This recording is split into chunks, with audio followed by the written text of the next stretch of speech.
Women and minority pilots are inherently less intelligent and less skilled than white male pilots? No, I'm just saying that we should not lower the standards for them.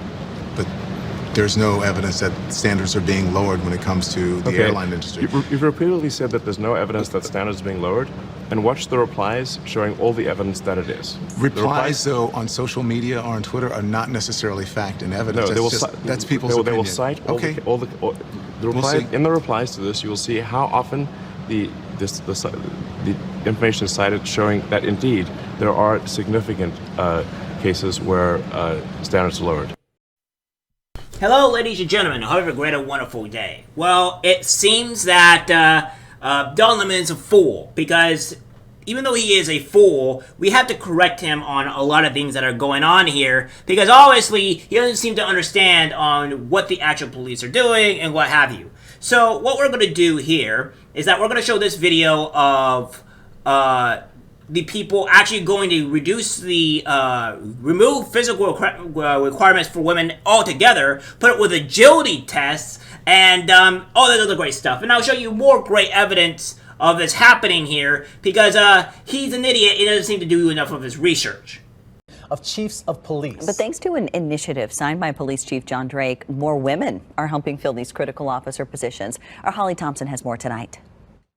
It's called the 30 by 30 initiative and challenges police departments to increase their number of women on the force to 30% by the year 2030. Well, now, 3 years after its launch, where does Metro PD stand in reaching that goal? Tonight, we go behind the scenes, take a look at the numbers, and reveal a game changer that could open the floodgates for new recruits in Nashville. As just one of 4 women in her police academy class, MNPD trainee Caitlin Delina knows becoming a police officer is more than just physically challenging. It's a male-dominated profession, so women are scared to take that step, maybe thinking that they're not able to do it, but you can do it if you have that right mindset. It's a mindset the Metro Police Department hopes more women will have. Their goal, a 30% female police force. Last year, it was 11%. This year, it's 13%. And is it even attainable? I think we're definitely growing, so if we can just keep that momentum going, I believe that it is definitely attainable. Commander Tiffany Gibson is Metro's first female director of training. She says among the biggest changes they've made to help attract recruits, especially women, no more physical ability tests. Now trainees must pass a physical agility test designed to mirror tasks in the field. They've also added lactation rooms for nursing moms to all 8 precincts, more flexible schedules. That's in addition to their already paid maternity leave and sick time.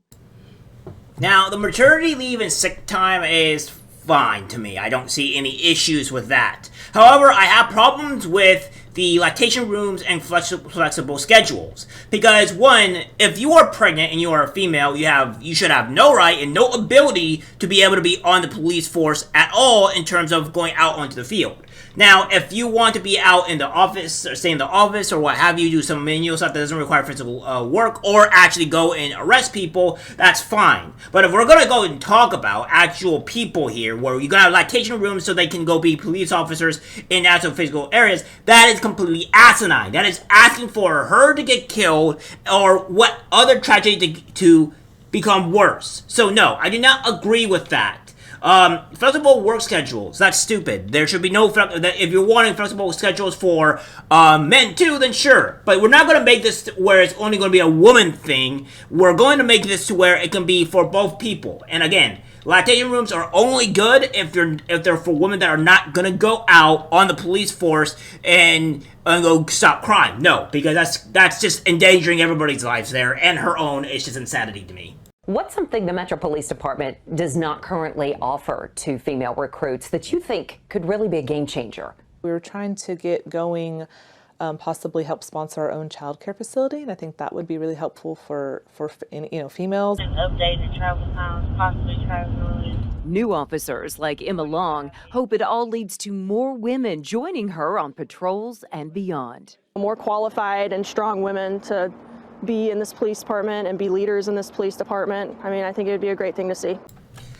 I don't see how it would make women more qualified. If anything, it makes women less qualified. This police officer here is an idiot. If you cannot complete the proper requirements, or let's just say this, if you cannot meet at least half of the men's requirements for the police force, how does that make you more qualified than the guy that actually did the physical requirements? Let that sink in. You are more qualified than somebody that completed a requirement for them that you didn't complete yourself.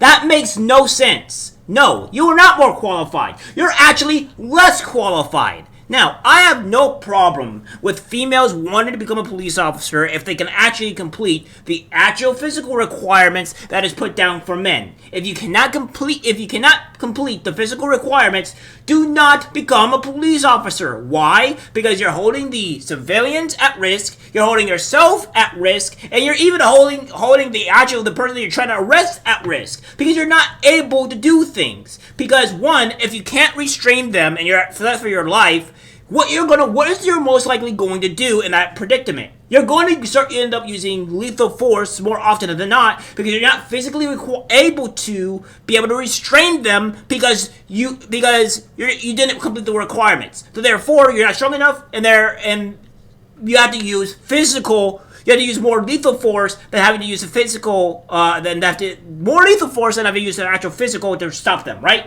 That's just the way it is. So, that being said, it's completely stupid and dumb for you to think that it is, that you'll be more qualified for this. That you will be more qualified. That is completely insane to me.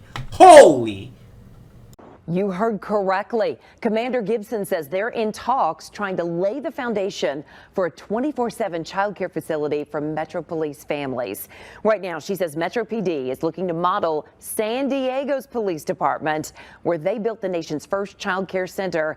It's customized to meet the needs of law enforcement. There's no date set, but we'll keep you posted. For info on the department's open positions, we have a link right now on our WSMV4 app.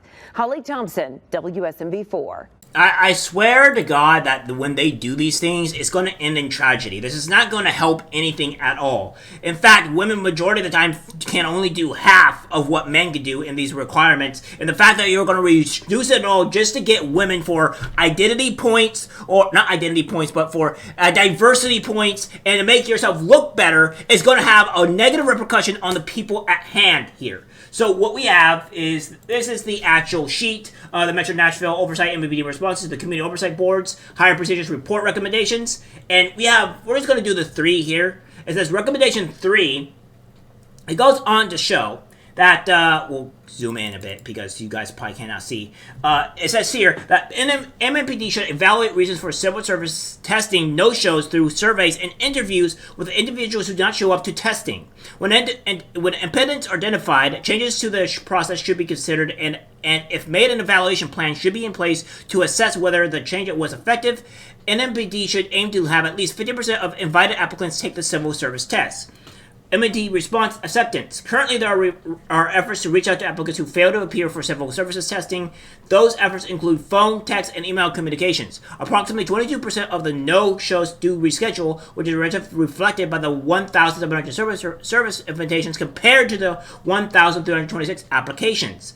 When the number of applicants that attended civil service testing is compared to the number of applications received, an increased attendance rate of 36% has been experienced this year. This is an increase from 32% for the same last year. Recommendation 4. MMPD should publicly release their planned evaluation for focusing on whether changing the physical agility section of the civil service test reduces gender and racial disparities in attending and passing the test. In 2020, 52 applicants were unable to successfully complete the Cooper Standards Physical Agility Evaluation. Of the 52 applicants, 34 were female applicants. And 29% of the female applicants that attempted the Cooper Standards Evaluation were unable to successfully complete. This is compared to 7% of male applicants. In 2021, 9 applicants have been unable to successfully complete the new physical agility test. Of the 9 applicants, 5 have been female applicants. 11% of the female applicants that have attempted the new PAT were unsuccessful. This is compared to 1.3% of the male applicants. requirements. In 2020, the pass rate for civil service testing was 78%. In 2021, the current pass rate is 87%. While these rates do consider those that were unable to successfully complete the written portion, 6.7% of civil service attendees failed the agility portion in 2020 compared to 2.6% in 2021. So that is what's going on with these, with this. So the women can't even complete some of these tests. They're failing outright, and we want to remove this and put more women in danger and in harm because they can't complete something. This is insanity to me. That means they're actually more likely to get hurt or killed rather than actually anything else. And then we have this here where this is to hurt Don Lemon even more. It says, bill to remove fitness tests for police officers heads to House. This is another thing that's going forward. We have PA, state police to alter fitness standards that kept out women. Okay, that's another one. And then we have this here as well. New cops may face lower fitness requirements. And then we have NYPD makes fitness tests easier after increased retirements. Like, come on, guys.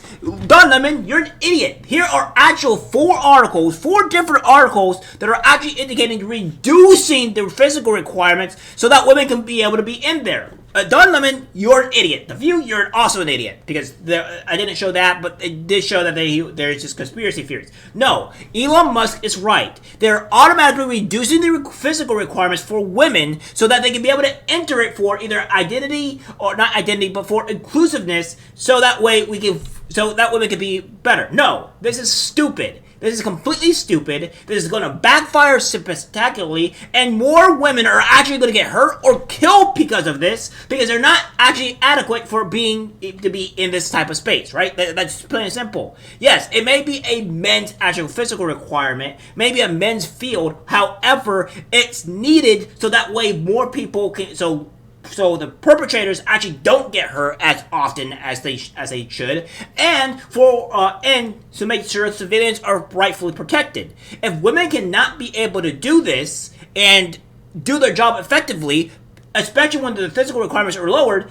this is a detriment to them. This is actually not beneficial to them. I like how women are trying to emotionally feel better about this, but your emotions is going to get your other officers killed in the long run. This is not good. This is bad. So again, Don Lemon, you're an idiot. Nashville, Tennessee is really going downhill here. They're going to cause more problems than anything else. It's insane to me, and I cannot believe this is what's going forward here.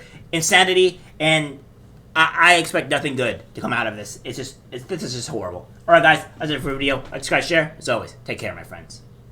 I'm disgusted by what I see in public. Even people closest to us can't be trusted. This is algorithmic disease, the social media.